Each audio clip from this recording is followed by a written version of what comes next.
brought to you by Primo Plumbing. Like how much is much longer? News Radio 1200 Do what? It can live a year, but much longer. Well, you know, usually predators knock them out, but if they're in the protection of a home or something like that, they could live 5 to 7 years. Yeah, just like people, you know, before medicine, you know, we only lived 40, 50 years. Now live forever now. Here's to 2018. And here's to staying informed. Awareness is the first step to actually Keep it up with everything that's going on. News Radio 1200 WOAI. Who do I wrestle for? I wrestle on my high school team for Jason Garcia, my fiercest competitor during practice and my biggest fan during meetings. I wrestle. Are you all good to start in about a minute? Cool. Hey, so I can't hear. Education. I don't have a I wrestle headphones. for the chance to put our little These don't work. You need to plug it in over there. But I did, and it's not working. Trick the other side. There's 2 sides on there. Oh, I probably had to turn the volume down too. Oh, you did? I don't know. Check and see. Plug it in the other one. Do you have what it takes to participate in a high school sport? And I wrestle for the glory No. that is mine Huh? when I do my best. That's who I wrestle for. Let me try this one. Try that. Does that help? The Texas University Interscholastic Yeah, League hold on, and let me the see. Texas High School Athletic Directors Association. Oh, you're putting in the little box? Yeah, there's nothing back here. Looking for plain English answers to your digital questions? Join me, Kim Put it in here? tomorrow Yes, at I did. 10 on News Radio 1200 WOAI.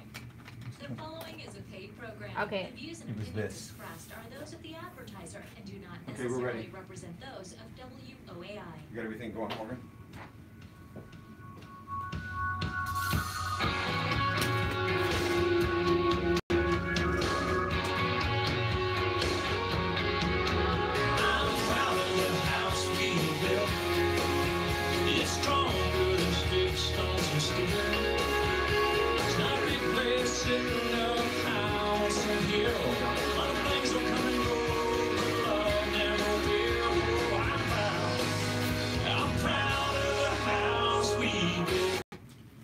Welcome to the KM Builders Remodeling and Design Show. I'm Keith Moehle and glad to be with you this Saturday, and along with me, Morgan Moehle Roberts. And we also have a special guest in the studio today, Chance Taywater. Let's try your microphone. Are you there, Chance? Thanks for having me, Keith. Yeah, great, it's working. Morgan, how about you? Hello. Hey, everybody's on for the first time. I can't believe it did that.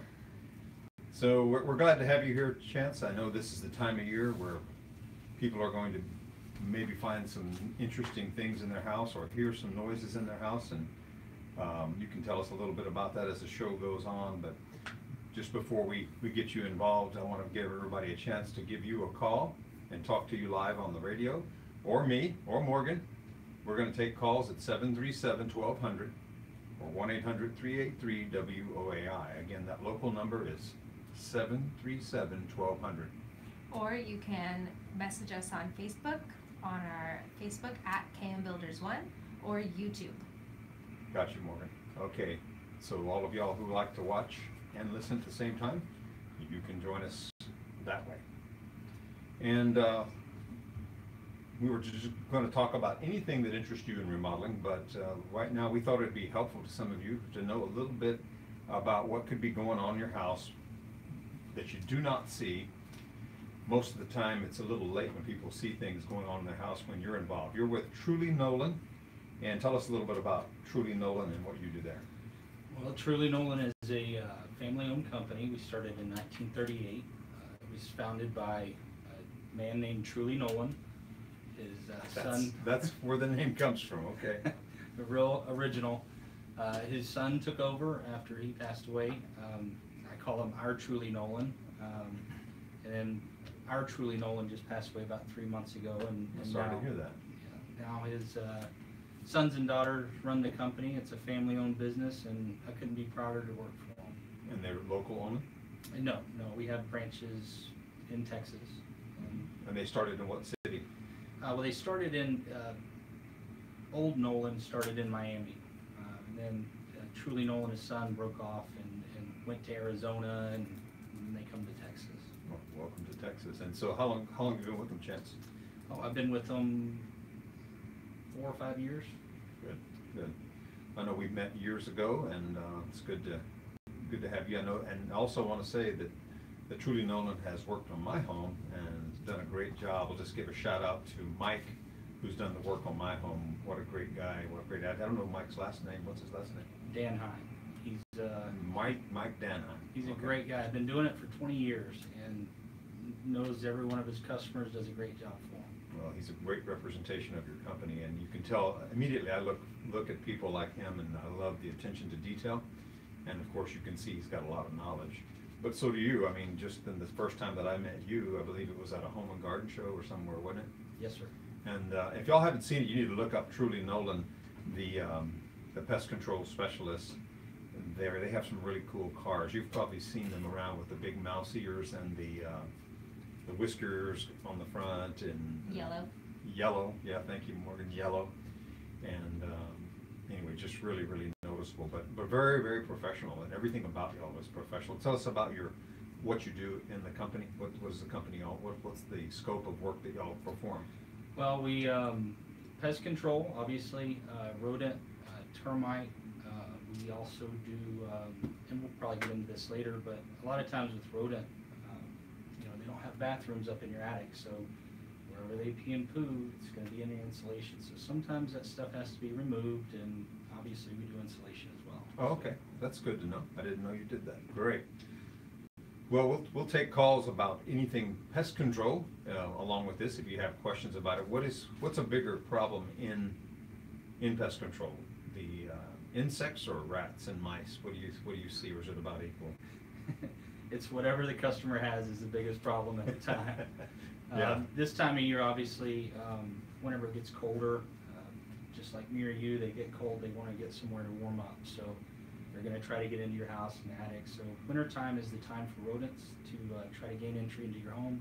Then obviously in the springtime when the pests start waking up, you know, the rodents tend to be pretty happy outside, and you know, the bugs are everywhere, ants and things like that. I see. So you get that cycle that keeps you busy all year long, huh? Yeah, we try to stay busy all year. Do you deal with any critters?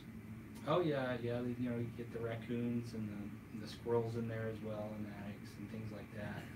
Occasional snake. We don't like those, but Scary. Yeah, there's some interesting critters, all right. Well, we're going to go ahead and take a little break, and after we come back, if y'all have any questions, again, call us at 737-1200. It's Chance offers the services that a lot of you might be needing, and he's going to recommend that you think about this proactively. And I've learned some lessons from him, working with him, and we're going to talk about mice and rats when we come in, because this is the time of year when we come back to the KM Builders Remodeling and Design Show. So we don't run the commercials. We talk during the breaks and try to keep it interesting for our online listeners. Viewers, do we have any? We have one. Yep, two. Two? All right. Hello, viewers. And so, Truley Nolan, we could talk a little bit about the rates right now. How do y'all usually charge? well, it's different for every home. You know, say your home is a large home versus another home being smaller. It's going to be all different problems. So do you charge by visits or what? We really don't. On rats and mice, for example. I try to charge by time, not necessarily visits. We try not to overcharge, but obviously, you know, on a situation where you're out there all the time, there can be a lot of trips involved. But we do give free inspections. So when people call me and ask me, what do you charge? I don't charge anything to come out. I can give you a good price. Yeah, just let me come out and see just let me come out that and way see. It's accurate. Yeah, because if I tell you something over the phone and I get out there and, you know, your house is falling apart and you got a million rats, you know, it's not going to be accurate. Or if I give you a safe number from me, it might overcharge you. Exactly. Yeah. I don't want to overcharge you. I don't want to scare you off either. I want to charge you the right amount. That's a good way to put it. So I was reading about them. Rats can eat their body weight, 10% of their body weight. Every 10 days they eat a whole rat. Yeah. Yeah. Yeah, they're pretty voracious. Even when they're not eating, they gnaw. So their teeth are constantly growing. So whenever they're eating softer foods like maybe a dog food that crumbles and things, their teeth are going to grow. So they'll find something hard to gnaw on, whether it's you know, the wood in your attic or wiring or something, pipes, PVC, whatever. And so they're going to constantly chew on anything, especially when their diet's restricted. When they're in a home, most of our foods are softer than what they're used to, the nuts and the things like that out in the wild. So they can start to cause a lot of damage. Yeah, so we're gonna talk about the signs that you have infestation and then what to do about them. I thought some interesting tidbits that you shared with me about how the disease spreads. There's 3 ways, right? Mainly that they spread disease. Yeah, they're gonna, you know, through their fecal deposits, they can bite you, or they can simply eat something that you end up ingesting. So. Yeah, contaminating what you're eating. Exactly. Okay. So the biting aspect doesn't happen too much. I mean, you know, usually people are pretty good to give them a wide berth, and they do the same. But it's mainly the odor that comes from their fecal deposits, and or if they eat something and contaminate what you're eating. And so, is there are they known to carry rabies? Oh, yeah, I mean they can, just like Probably anything doesn't else. affect them much. Yeah, I mean they're yeah, but the hantavirus has been in the news lately. The what? It's called a hantavirus. Hantavirus. It's through their fecal deposits. Okay. But yeah, they can. Tell me about that virus. What do you know about it? I know that it makes you really sick and it can cause death. Oh, really? Yeah. Okay. So, you know, it's something to take serious. It's not very common, but you know, it's something that would be concerning. You know, if they were in my house, I wouldn't want the possibility of it spreading to my family. Is it always like after they start getting in there, you'll always know they're there because of the smell? Well, the smell usually takes a while. You know, they have to be kind of there for a while for the smell to really get strong enough for you to notice. But over time, absolutely, you can pop open an attic and smell it right off the bat. Okay, we're ready.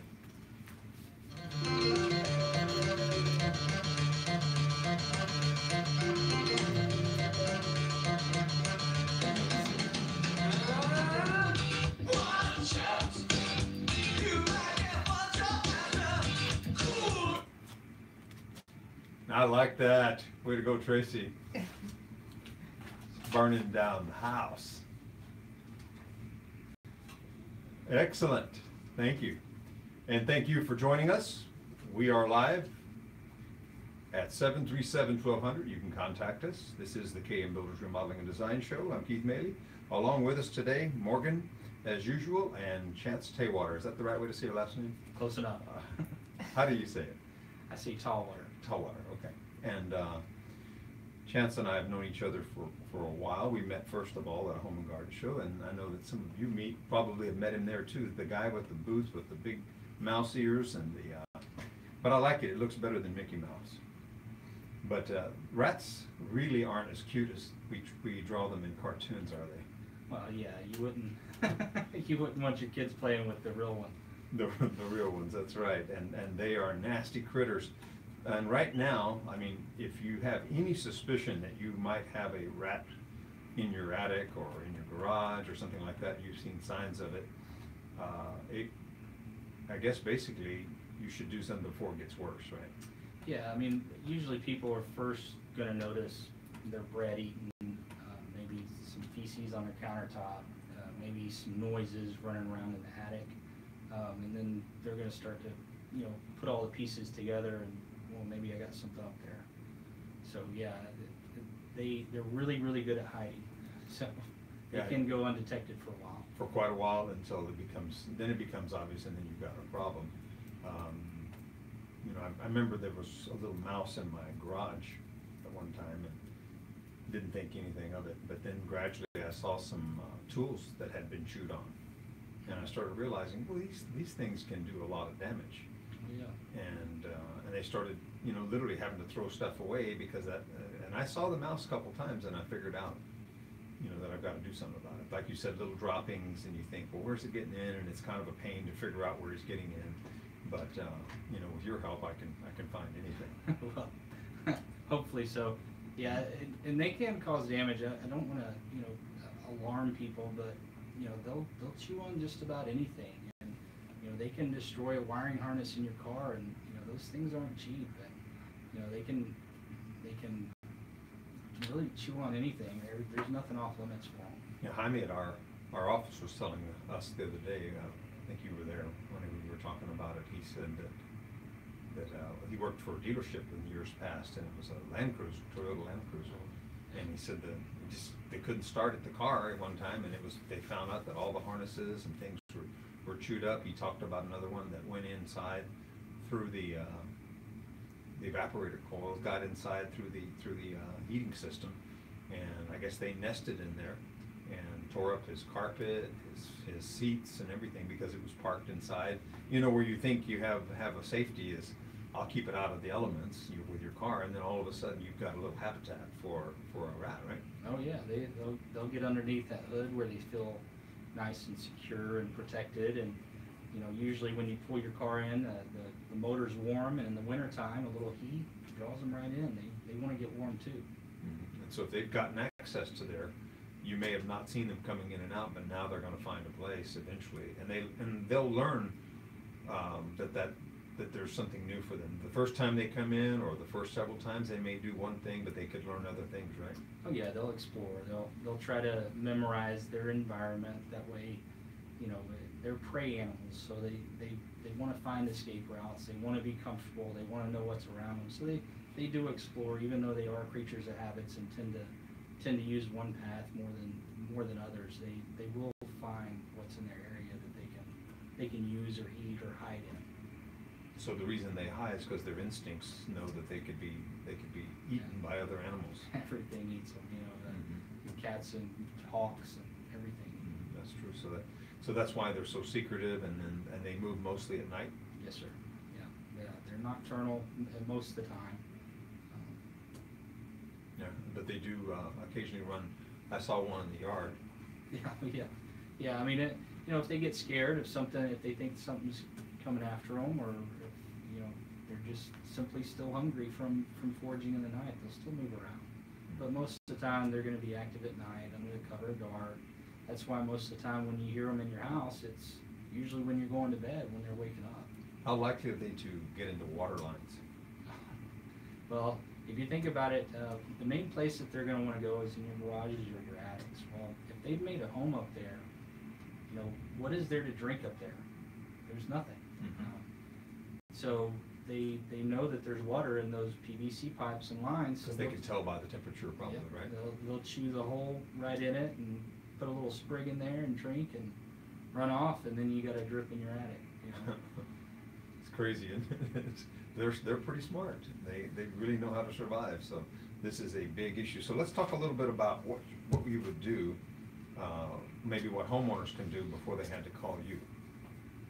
Well, the first thing you want to do is you know, try to limit the food sources that could draw them to the home, and limit the habitats. So if you got that wood pile up next to your house, if you got a shed that doesn't close all the way, if you got a dog bowl out by your backyard that has constant food and water for them, you know, to them that's a little mouse or a rat buffet or a free house. It's an invitation, huh? Yeah, they'll come right up there, and then when they get comfortable with your surroundings in your house, they'll look for a way to come inside whenever that first cold snap hits. They're hanging around, and then they start moving in because they're already used to the outdoors. Used to the area. They want to come in. They want to get comfortable. They don't want to pay rent. And they see a vacancy sign. Yeah. That's how they read it, huh? So then food is food and water sources is obvious. Creating shelters on the outside is not a good idea. Like you said, wood piles and things like that. Even if it's a wood pile far from the house, they're going to maybe get in there a little bit.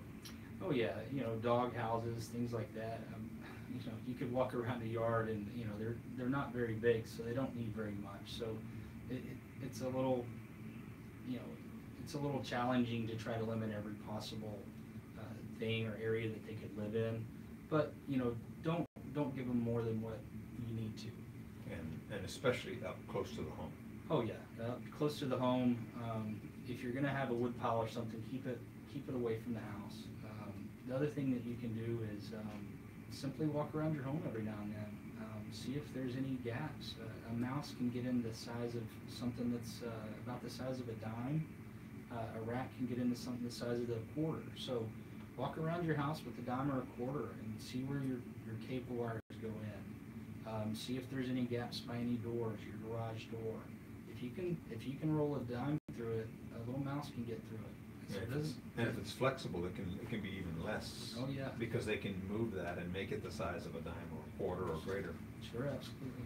And some of those gaskets on garage doors may look like they're sealed. The garage door is not really compressing that seal, and the seal can stand up about 3/4 of an inch, which is as big as a quarter. Easiest thing to do whenever I'm inspecting a garage, just turn the light off in the garage and close your door. You know, you'll see that daylight coming in. And if you've got a lot of daylight pouring in, then that's not going to stop a little rodent. And, you know, you could start having some problems there. Mm-hmm. So if you see droppings or anything like that, then you definitely need to start looking more closely and seeing where they're coming in. And sometimes it may take an expert to see it, because people just do a casual glance. And, you know, I've worked on a lot of homes, and I've seen people say they have problems with squirrels or rodents, they're not sure, and they want us to repair the outsides, and they think that they can't see it. And when we look, you can actually feel underneath some wood that looks complete on the outside, but beneath the surface of the painted surface, it's really soft, and it's hollow under there, and you can stick 2 or 3 fingers in there, and I know that they can get right up in there. Even 2 fingers would be plenty of room for absolutely. And once they get in those walls, they can use the wire, the insulation, just to get straight up to that attic, or you know, come out anywhere really. And it's kind of hard being a homeowner. You know, you get used to seeing a crack or something not right or something decayed, and it just becomes normal. But you know, take a minute just to walk around your house and take a look at it with a different set of eyes. That's right. So if it does repair, like has minor carpentry repairs and maybe hardware cloth to seal off vents, you know, putting some wire mesh on there to keep them from getting in. Do y'all recommend someone for that, or what do you do? Well, I try to remind people I kill things. I'm not really good at repairing them. So, but we do exclusion work to keep the rodents out. So if we do find those dime or quarter size holes, you know, we're going to put something over it to fix it. And of course, we try to make it look as great as possible. But something like, you know, that's beyond our scope, that's going to need a handyman or a carpenter or maybe even a builder, you know, we'll absolutely tell them, hey, this is a crutch. We need to get this rotted wood fixed. It's not something the bug guy should be doing. Right. So you just tell them to either call theirs or give them a name or somebody. Exactly. Yeah, that does that. Well, that's good, because a lot of homeowners don't have the skill to do it right. You know, even a piece of trim or near a flashing or something, all it takes is to put a nail through a piece of flashing, and then you've made a new leak for your house, and you're trying to fix another problem, and you've created a new one for yourself. So it is important for homeowners to make sure that they are not only sealing up for rats, but that they're making the repairs that are necessary and doing them right. You know, that includes painting and caulking and so forth, so that it doesn't rot on you later. Replacing it with fiber cement, by the way, guys, is a really good way to go. Anytime you're going to replace these trims that are soft and rotten and so forth, they find that moisture makes that wood softer. It's easier for them to chew, and they can make a new hole where maybe there wasn't one before, because they sense that it's easy. And I know you've told me in the past that if you can make it more difficult for them, they may go another route. Yeah. And the other thing with the fiber board, it's a great product. It really stands up against the water, but whenever you have your wood that's rotting on the outside of your home, it can draw in a bigger problem than a rodent. I'm talking about termites. You know? Exactly. So fiber cement does not draw termites, right?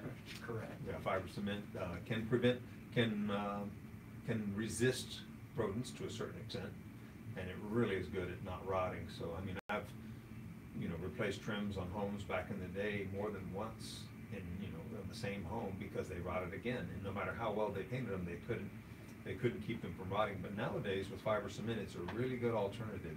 If you do it once with fiber cement, you usually don't have to do it again. Now that's no guarantee that it's not going to be chewed by a rat or especially a squirrel, right? Right. Yeah, and just if it's done right, if it's done right the first time, you don't have to worry about it. Very good. Well, we're going to talk about a few other things that you can do, and what y'all actually do when you find an infestation of either rodents or termites. That's your two main activities, I believe, and of course other ants and roaches and so forth. But they're the most devastating to structures, right?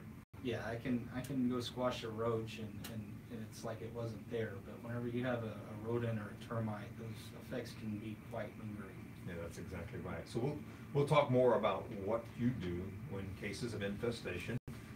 We're talking to Chase Towwater at Truley, Nolan, and he's our guest today. And we invite you to call us when we get back to the KM Builders Remodeling and Design Show. Fine. Hit it right at 2:30. Look how good you are. What's that? Look how good you are. And we try to hit the other one at 2:45.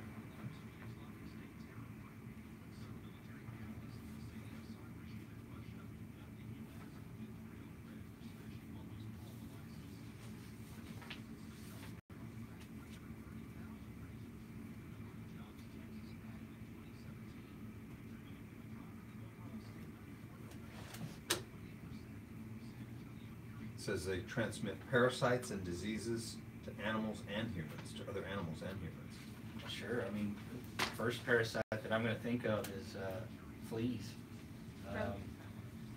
Rats. I tell you what, some of the worst flea problems that I've ever dealt with is because squirrels in the yard have fleas. Oh, I wouldn't even think that. You treat the yard, and the squirrel lives up in the tree, comes down and reinfests the yard. What do you do? Squirrels have fleas, huh? Well, I mean, if your cat's outside and it has, think about it. If you have fleas in your yard, the squirrel runs through it, it's going to get fleas, and it doesn't get the stuff from the vet. There's no way for them to get rid of it. So most squirrels don't have flea collars. No, very few of them do. So it's just the stylish. Yeah, the stylish ones, a little diamond encrusted. They're styling. Yeah, so once outdoor rodents have fleas, man, that could be a big problem getting rid of in your yard. Getting rid of them. So sometimes you have to trap the squirrels out of that yard to get rid of the flea problem. It can be a pain sometimes. Y'all treat for fleas too? Oh yeah. Anything that's a bug. Anything that squishes or crawls or squeaks, pretty much can take care of it. So we'll talk about what homeowners can do. I mean, what you do when it comes to rats. How you're going to take care of them, okay? Yeah. And then we'll go into termites. Sure. Yeah, and I don't know if you realize this, but rodents cause over $1 billion in damage a year to houses. It's ridiculous. It's $1 billion annually. In the U.S. Yeah. And, just think about it. A rat chews a wire, the house burns down. It's an entire house. They chew one of those water lines. You've seen what a water line in an attic can do to sheetrock and insulation and carpet. You definitely need to mention that on the air. It adds up pretty quick. Sure does. So that's why when you hear the rodents in your attic, you shouldn't wait. Well, yeah, right. Call. And here's the thing. Even if they have a question, call me. I'll come out there and look for free. There's no reason not to call. Yeah. Well, let's just repeat all this again.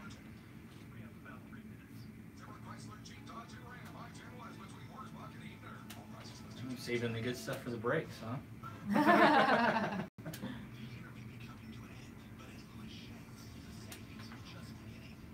This mic stinks. This was interesting. The rub marks or the grease stains. Yeah.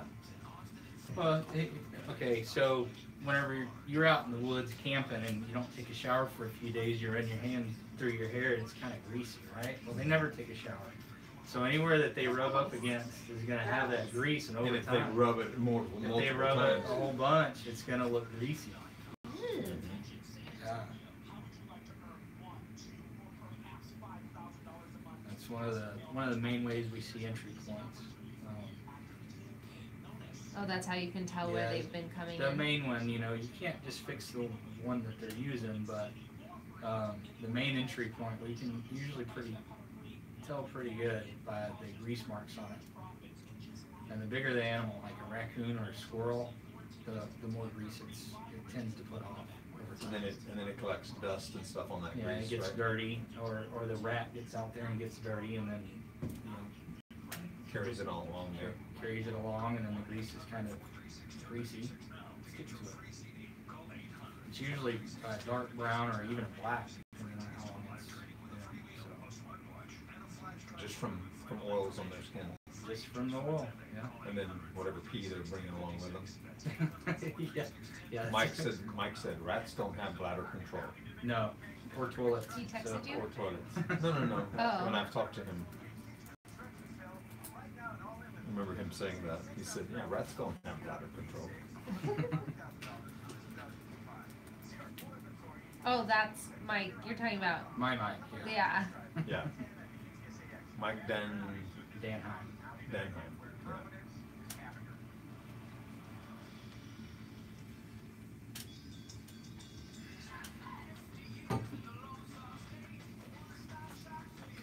And then we'll go into termites. Mhm. I'll let you just go over. Get it? Has anyone called? No, not yet. So It's a holiday weekend. So one thing I would like to mention is like tree trees. You know that's such an afterthought whenever you're building a house. No one even thinks about it. But you know, there's only one opportunity for us to get under that slab is before it's built. And a lot of home builders, they just get the cheapest option because they're only required to do it for a year. But you know, there's materials out there that could protect them for a lot longer. So I didn't know how deep you wanted me to go on that. I'll ask you that. I want you to do it. I'm going to mention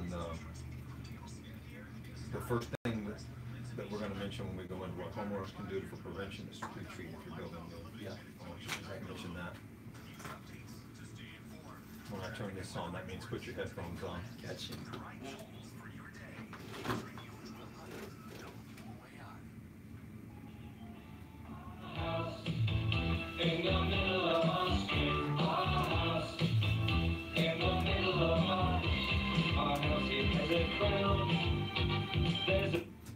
Welcome back to the KM Builders Remodeling Design Show. How about that new music?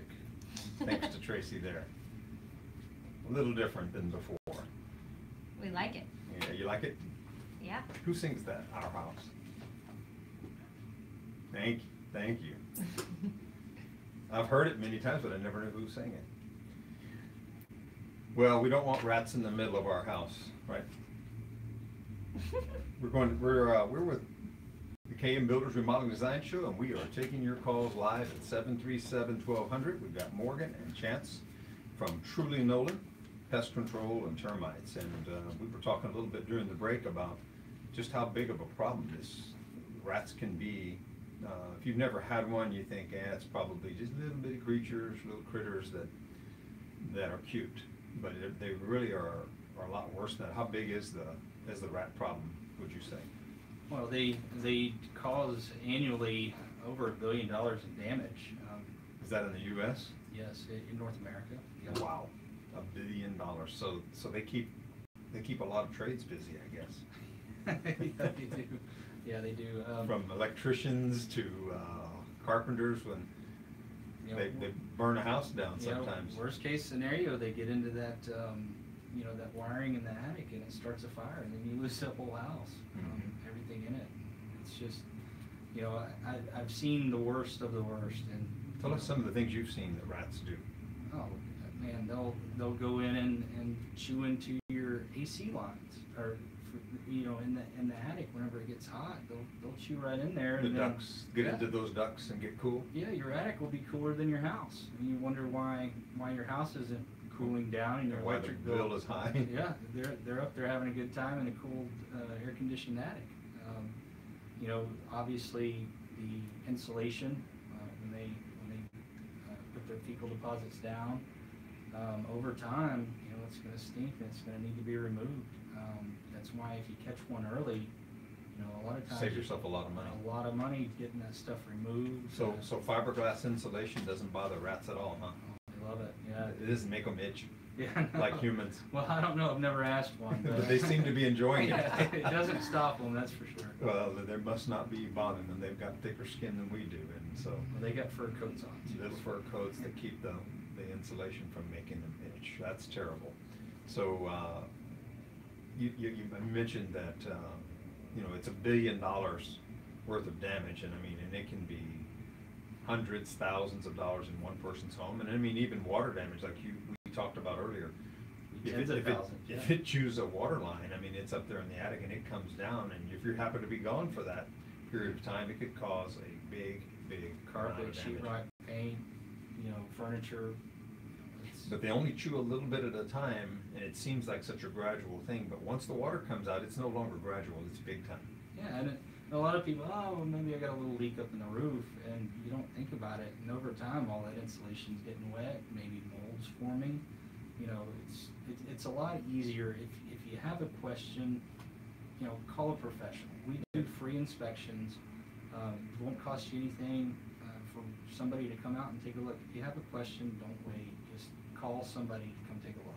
I mean, and the big jobs that y'all do are, I mean, obviously, that's what you're there to do, but you'd like to take care of them when they're a little smaller, I'd assume?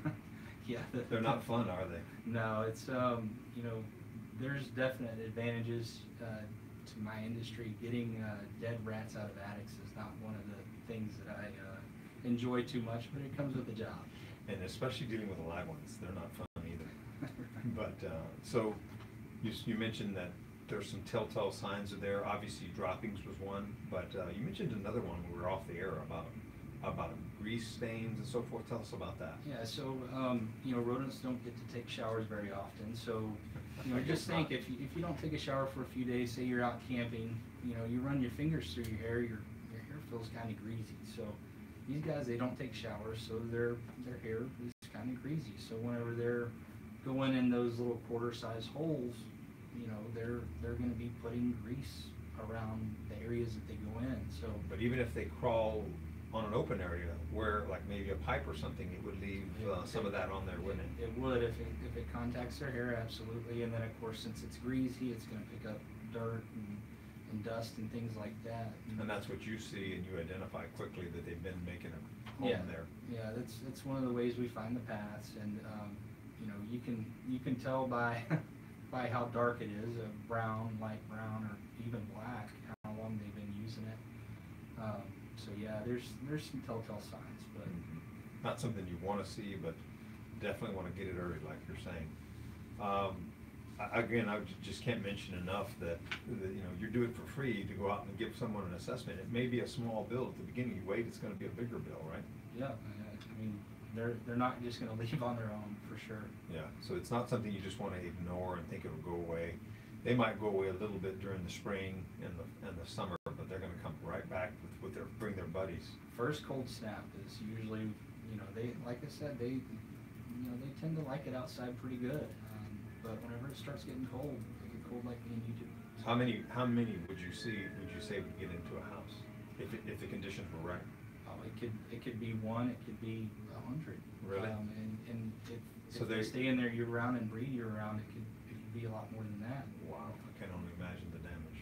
We did a remodel job for a flipper in town, and he tore the paneling off, and the rats poured out like a waterfall. Really? Yeah. They were live? Oh yeah. They were live. Man. It was nasty. They were just making history in there, huh? Yeah, the homeowner waited a little too long to call someone, for sure. Yeah. Well, what's the number to call you at Truley, Nolan? Well, you can call our office number at 210-651-1720, You know, What's the website address? it's just TruleyNolan.com. Okay, Truley Nolan, N-O-L-E-N, Nolan, and that's the original owner's last name. His first name was Truley. Yes, sir. TruleyNolan.com. It's just, I'm sure you can do a Google search for pest control and find you there too. Mouse car. Mouse car, there you go. If you forget how to spell or something, look up mouse car pest control, and that will definitely, you get to see some cool pictures too. And your office is where? It's right off at 35 in Shirts. Shirts, okay, so you're close by, can catch everybody listening in New Braunfels, Shirts, all those little San nice little Marcos. towns, San Marcos, you do all of that area, and all of San Antonio. You're probably pretty big in South Texas. So a little bit more about termites. I think we can go ahead and take a break, and when we come back, we're going to talk about what to know about termites and to be aware, especially, we said, you know, like moisture and food sources and all that, that's going to apply to them too. So remember that about the rats and the mice, but also when we come back, we're going to give you some things to be aware of about termites when we come back to the K&B Builders Remodeling and Design Show.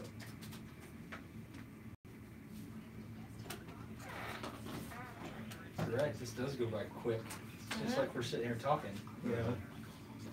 You can only be nervous for about the first 30 seconds, Yeah. right? And then Yeah. after that, it's like, forget. Yeah. I want to be careful what I say. I don't want to get anybody in trouble, but you know, Yeah. and that's the thing. That was I mean, good. You weren't missing, you know, like a remodeler. That's good. You didn't say who. Yeah. That's good. But I mean, it's nothing personal. When people have this stuff, it's not like, you know, you can buy a house and it hasn't. You don't know. Yeah, and you know, I just talked to a guy this morning. I went out to his house, had the same problem, and he's like, I know it's my neighbors. I'm like, well, you know, how do you? But if your neighbor's thinking it's you, you got them all in your house. You know, it's a neighborhood problem. It's not a house problem. The best you can do is protect your own house. You know, can't guarantee what your neighbor's going to do. So just protect your own house and let them worry about it if you got your stuff in order.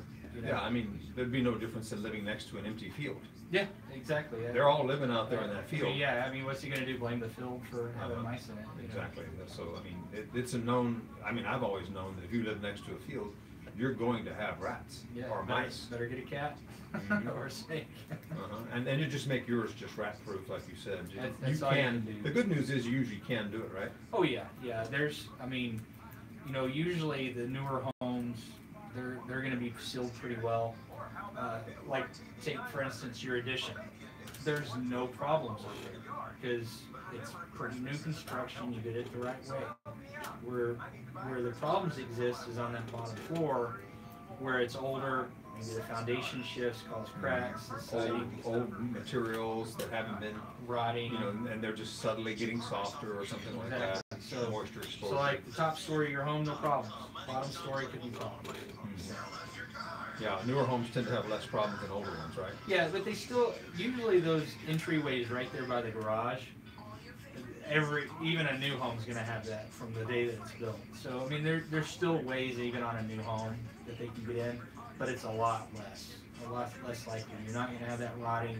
You're not gonna have where somebody's put a wire through something usually to run security cameras or extra cable. Or something. Less holes, less penetrations.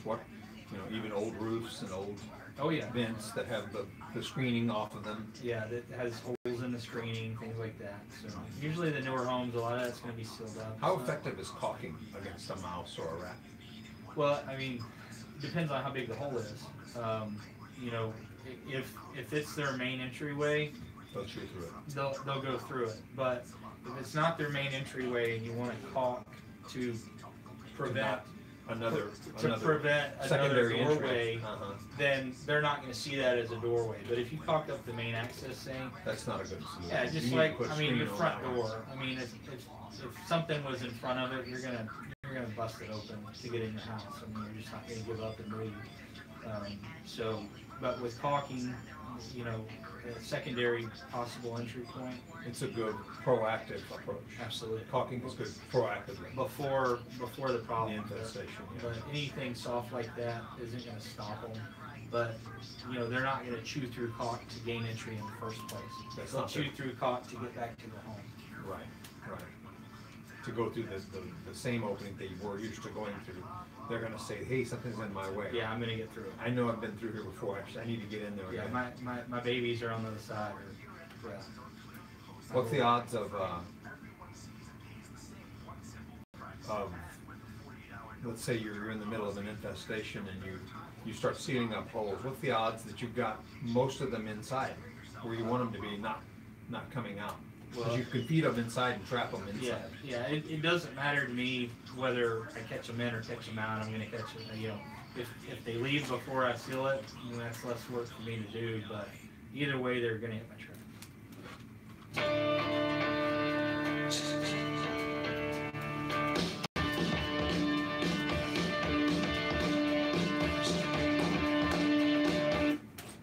I like that new music. Thank you, Tracy. I know who that one is. Isn't that Tom Petty? Yep. Yeah, that's it. Great. So, we said we'd talk about termites, but I just realized we're back to the KM Builders Remodeling and Design Show with Chance at Truley, Nolan, and we were talking about infestation of rats. We didn't talk about how you take care of them, what you do once they're in an attic or in a home. Well, first thing we do is inspect, see maybe how they're getting in, how many there are. The second step to that would be to actually mechanically exclude them out of the home. Figure out how they're getting in, put something in the way. Close off all those openings, even if it requires carpentry work, Yeah. wiring.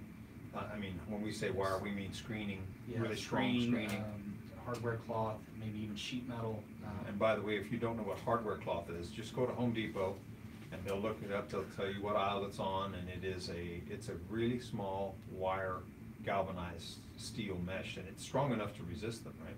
Yeah, you know, it's if something's really determined to get through it, but most cases it is strong enough to resist them.